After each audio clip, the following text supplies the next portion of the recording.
Good day, learners. How are you? Previously, we discussed about how to identify thesis statement and how to outline. Now, for our lesson for today, it is all about understanding critical approaches and their aspects. The main focus of this lesson is the exploration of the different methods by which you can analyze and critique a certain material based on its technical aspects. Basically, this critical approaches talks about the approach to gender, reaction of the audience, its portrayal of class struggle, social structure, and its facts. So let's begin. First thing first, you might wonder, what do we mean by critical approaches? Critical approaches, these are the different perspectives we can consider when looking at a piece or several pieces of literature. Critical approaches' purpose is to help us answer the following questions.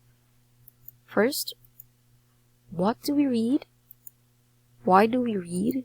And how do we read? It helps us interpret and understand literary works or literary text. There are a lot of critical approaches, but let us focus on a few of them. First, we have formalism. It claims that literary works contain intrinsic properties and treats each work as a definite work of art, or art for art's sake. In short, it emphasizes that the key to understanding a text is through the text itself. You just have to criticize the text and text alone. So I have here the following aspects that you have to look into when using formalism. First, the author's techniques in resolving contradiction within the work, central passage that sums up the entirety of the work, contribution of parts and the work as a whole to its aesthetic quality, and relationship of the form and the content. We also have the use of imagery to develop the symbols in the work, interconnectedness of various parts of the work.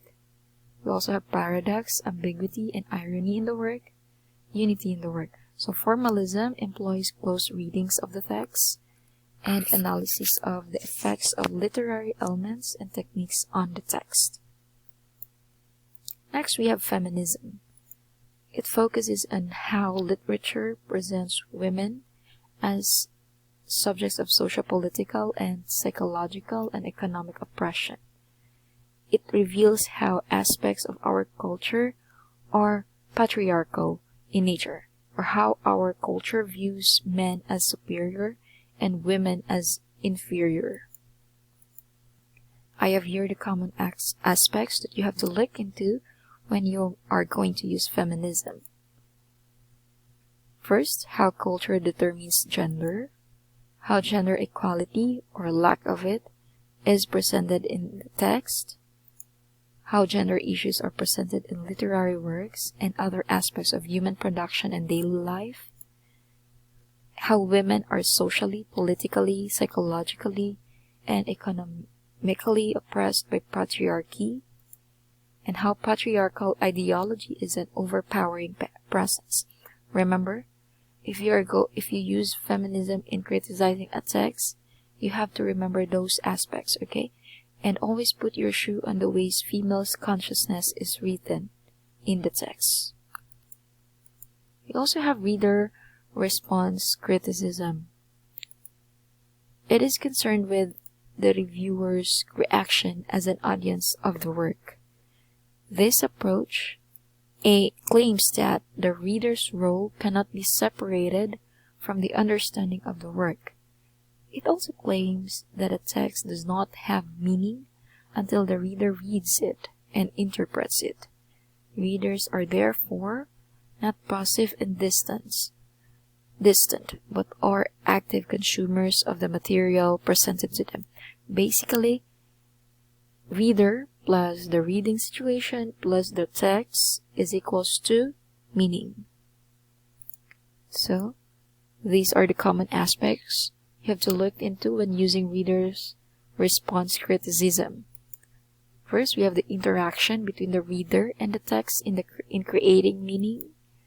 We also have the impact of the reader's delivery of sounds and the visuals in enhancing and changing the meaning. Lastly, we have Marxist criticism.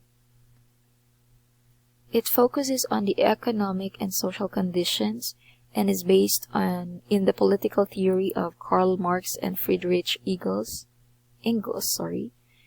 It is concerned with the differences between economic classes and implications of a capitalist system, such as the continuing conflicts between the working class and the elite. Okay? Hence, it attempts to reveal that the ultimate source of people's experience is the socio-economic system. So the common aspects you have to look into when using Marxist criticism are the following: social class as represented in the work, social class of the writer or creator, social class of the characters. In Marxist criticism, you will focus on how power, politics, and money play a role in the text, amongst the literary societies and characters. So there you go. Those are some of the critical approaches and their aspects. There are tons of them, but those few are the commonly used ones. I hope you learned something from me today.